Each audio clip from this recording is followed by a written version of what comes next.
state. It doesn't mean that they're not paying attention to their job.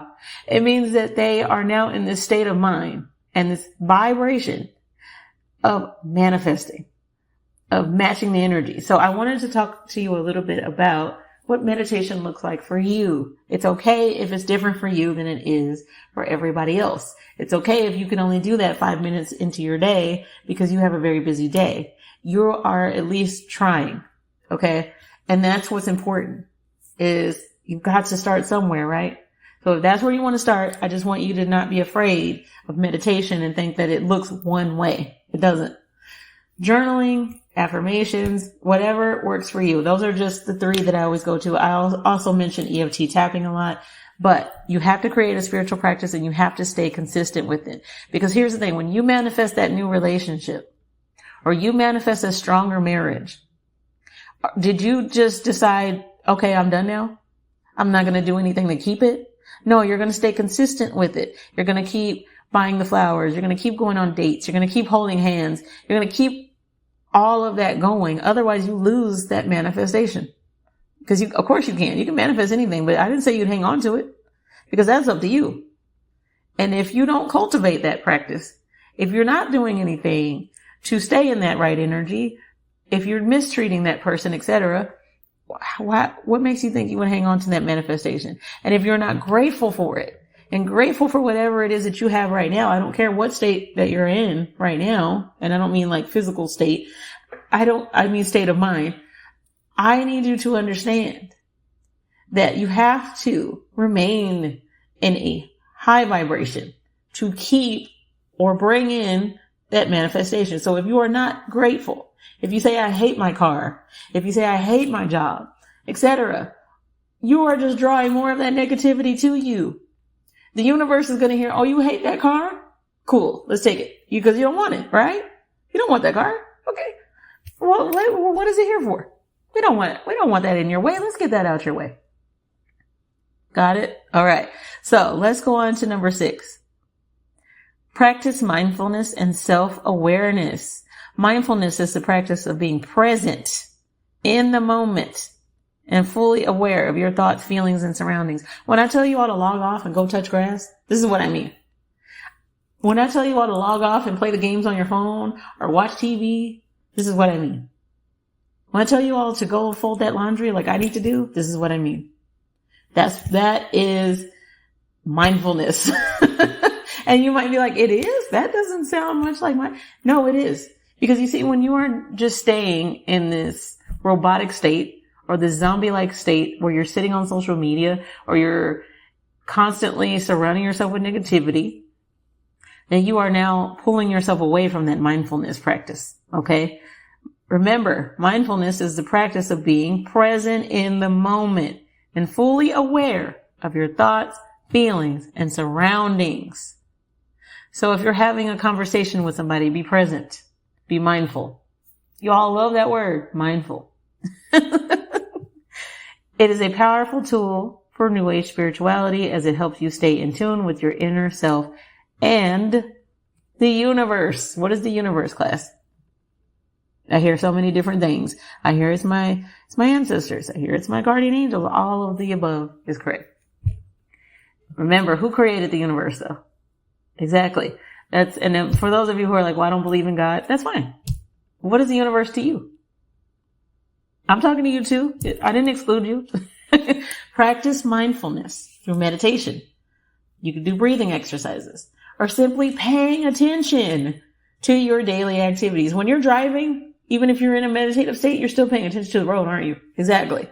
Gotta pay attention. So think of it as driving, like when you're driving a car.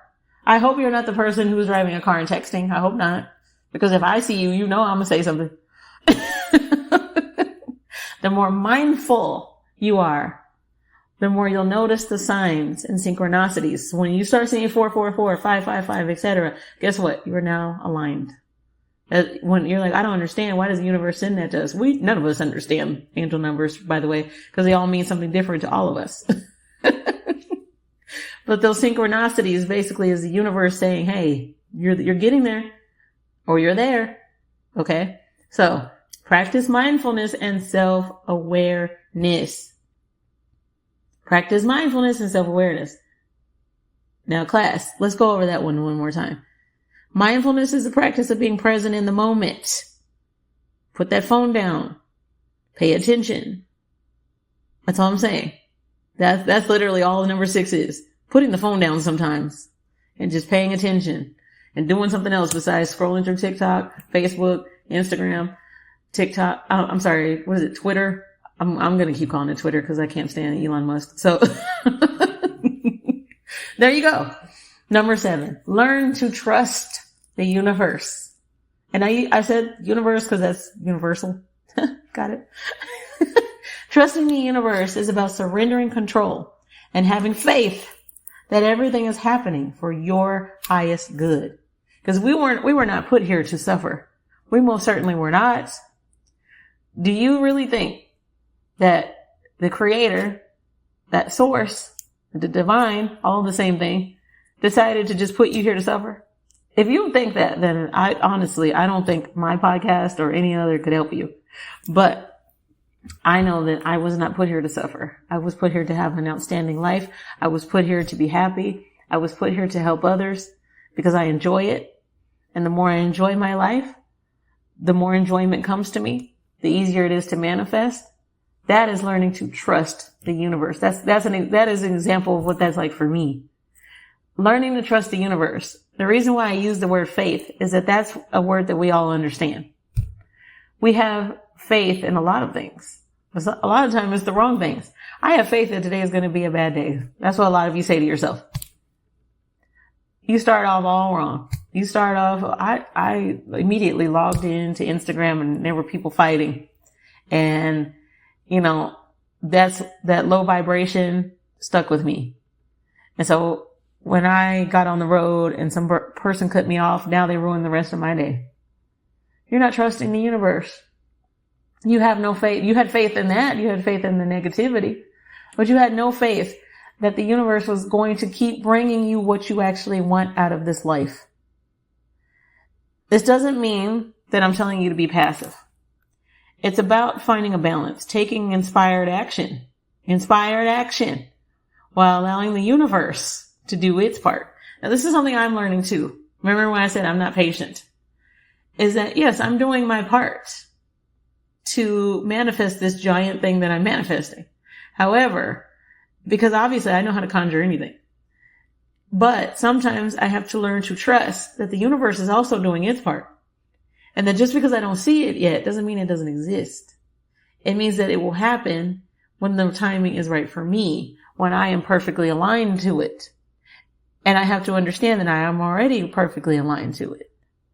And just because I don't physically see it doesn't mean it's not there.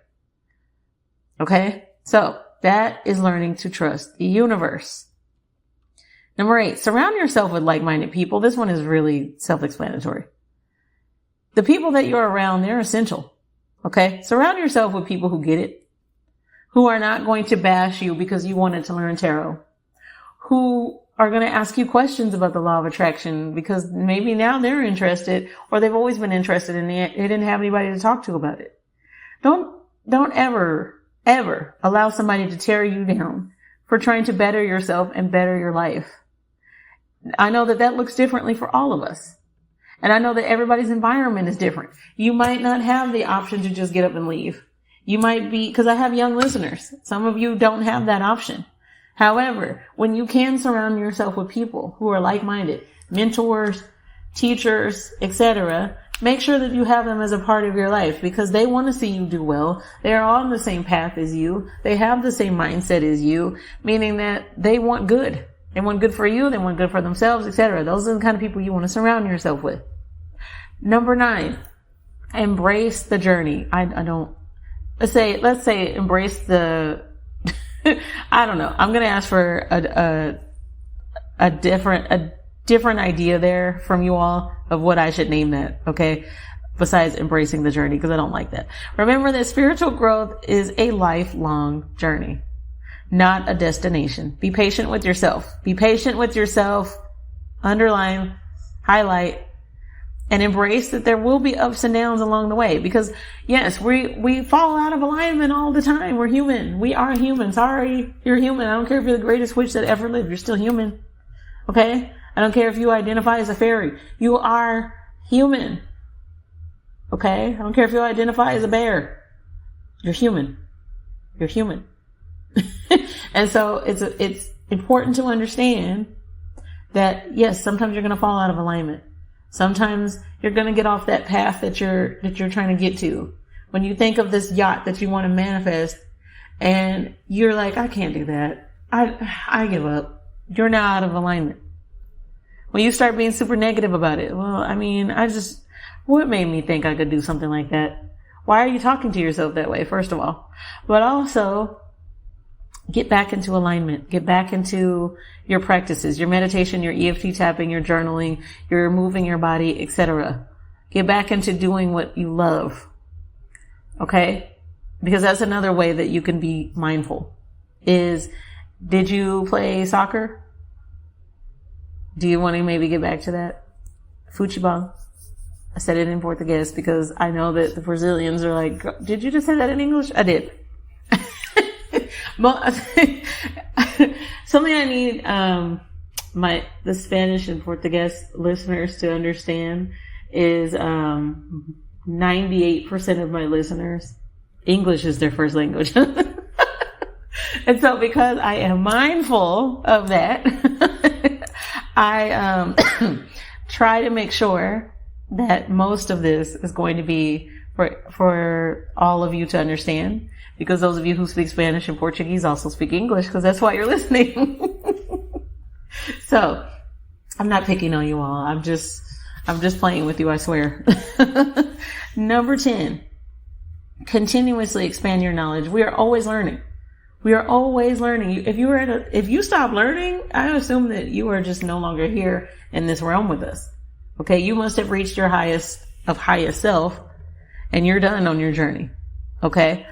And this is why I'll never understand people who see Santísima, la Santa Muerte, as being evil, is that death is inevitable. So when you reach your highest self, you are dead. Meaning when you are permanently your highest self, you are no longer here. Now, if that is hard for you to hear, I mean, I don't know what to tell you. Just like birth was inevitable for you because you were supposed to be here. That's what the universe wanted for you. So is death. Okay. So that is just, from somebody who regularly works with Santísima. That is how I see. That's how I see the world. But we are always expanding our knowledge. Your spiritual exploration is ever evolving, meaning that it's always going. There's always going to be more to learn. Some of you are going to learn more about Reiki. Some of you are going to read so many books on manifestation. Some of you are going to become practitioners, or you are a practitioner and you're going to grow in your practice. Some of you are going to, and I mean spiritual practitioners, but if you're also a different type of practitioner, you still keep learning, right? You're always learning. That's what number 10 is about. All right. So again, keep in mind that this is a starting point.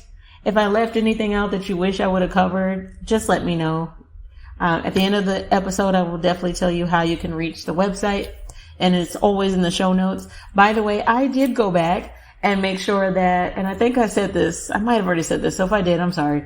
I can't remember these things, but I did go back, and in every single episode of the Lua Nova podcast, you will now see the disclaimer that I say right before I do a tarot reading, and you will see how to reach me, the website. Okay. So it's in the show notes. If whenever I spell it out for you, you're like, I didn't hear that, I'm driving, etc., it will always be in the show notes for you. It is also right there on my TikTok account. It's in the bio.